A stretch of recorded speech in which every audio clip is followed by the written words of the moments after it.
Highlighting history and honor was the design team's guiding concept for this new Alumni Center.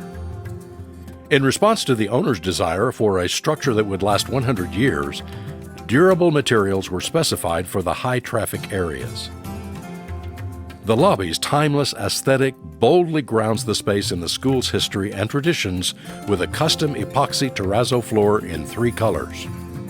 It is complemented by an imposing 3-story precast terrazzo staircase with poured-in-place landings and a 12-inch precast straight base.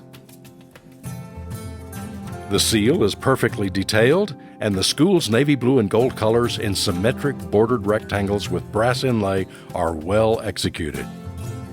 The pattern implemented in the central and lower level lobbies required a precise layout for the numerous 90-degree angles and intricate spacing.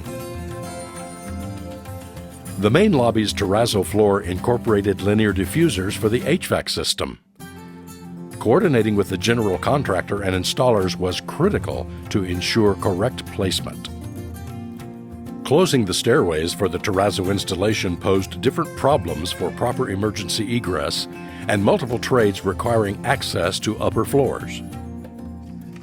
For an exemplary job in the U.S. Naval Academy Fluegel Alumni Center in Annapolis, Maryland, this award goes to the Roman Mosaic and Tile Company of Linthicum, Maryland.